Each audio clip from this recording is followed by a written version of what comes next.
بسم اللہ الرحمن الرحیم۔ سامعین، مریم نواز نے جو پنجاب کے تاجروں کے ساتھ کر ڈالا ہے، اس دشمنی کی مثال نزدیک ترین تاریخ میں نہیں ملتی۔ اب حد تو یہ ہے کہ پنجاب کے یہ جو دکاندار ہیں، ان کی دکان کے آگے جو لگا شٹر ہوتا ہے، جو وہ دھوپ سے بچانے کے لیے رکھتے ہیں، ان کو بھی گرا دیا گیا ہے۔ مغرب کی دیکھا دیکھی اور ان کی تصویروں کو ساتھ ایڈٹ کر کے پنجاب کے بازاروں کی یہ جو تصویریں لگائی جا رہی ہیں، ابھی موسم ہے سرما کا۔ جیسے ہی یہ موسم گرمیوں کا آئے گا تو یہ جو مہم ہے، یہ ان کے لیے خطرناک جو ہے قتل گاہ بن جائے گی۔ بازاروں میں جو انسانوں کا قتل ہے، وہ ان کا معاشی قتل ہے۔ اگر یہ شٹر نہ ہوں تو وہاں پہ جو کاؤنٹر پہ بیٹھا دکاندار ہے، وہ اپنے آپ کو گرمی کی شدت سے کیسے بچائے گا؟ دوسرا، یہ جو بیکری کی اشیاء ہیں، ان پہ ڈائریکٹ دھوپ جب پڑنی ہے جون جولائی کی، جب ٹیمپریچر جو ہے اوور 50 ہوتا ہے، تو وہ تو زہر بن جائیں گے، مٹھائی پگھل کے ہاتھ میں آ جائے گی۔ یہ جو ڈیری مصنوعات پڑی ہیں، دودھ وغیرہ، دہی وغیرہ، یہ تو 1 منٹ سروائیو نہ کرے۔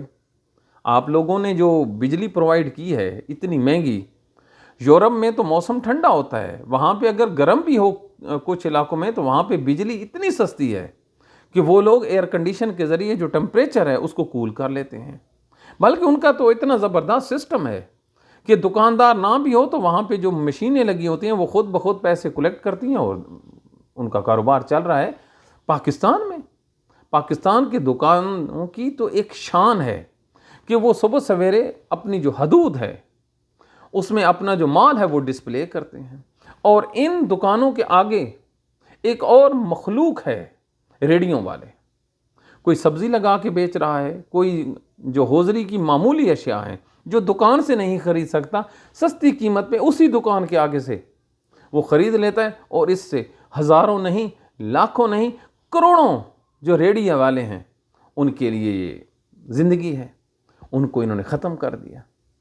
اب پورے بازار میں انہوں نے جو تباہی مچائی ہے بغیر کسی نوٹسز کے، اب وہاں پہ ایک گاہک نہیں ہے۔ اور دوسرا دیکھیے، انہوں نے کہا ہے جو آپ سائن بورڈ بنائیں گے، یہ ہمارے جو اپرووڈ کنٹریکٹر ہیں، آپ ان سے لیں گے۔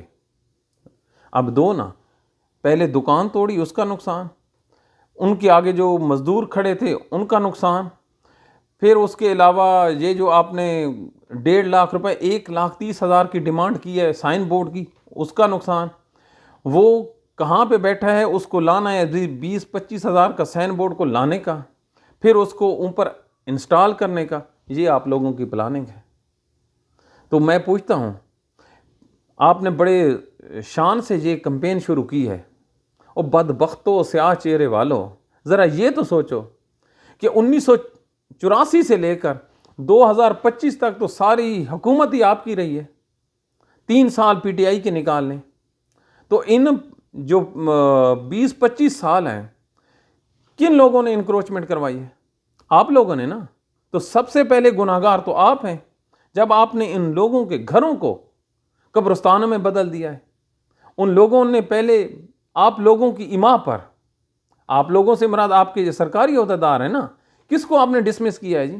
یہ بڑے بڑے پلانر، یہ بڑے بڑے جو ارسطو آپ نے بٹھائے ہوئے ہیں، ان کو پلازے اور یہ دکانیں نظر نہیں آ رہی تھیں؟ اور اب 1 انچ کی آپ نہیں دے رہے ان کو سہولت۔ پاکستان کے بازار بالکل ویران ہو چکے ہیں، بازاروں میں بالکل سناٹا ہے، گاہک نہ ہونے کے برابر ہے، اور یہ سب کچھ اس منحوس حکومت کی وجہ سے ہے، جو عوام کے ووٹوں سے نہیں، یہ جرنیلوں کے جو سٹک ہے اس کی وجہ سے آئی ہے۔ یہ بوٹوں پہ چلنے والی حکومت ہی کر سکتی ہے اتنا بڑا، اور اوپر سے واہ واہ کی تعویلیں، یہ ہو گیا وہ ہو گیا۔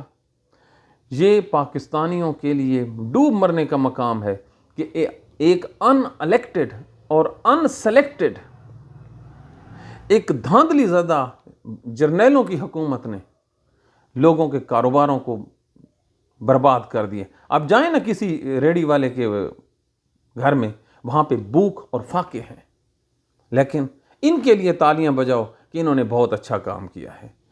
پاکستانیوں، اگر اب بھی آپ لوگوں نے اس حکومت کے خلاف آواز نہ اٹھائی تو آنے والے دن اور زیادہ خراب ہوں گے۔ Thank you very much.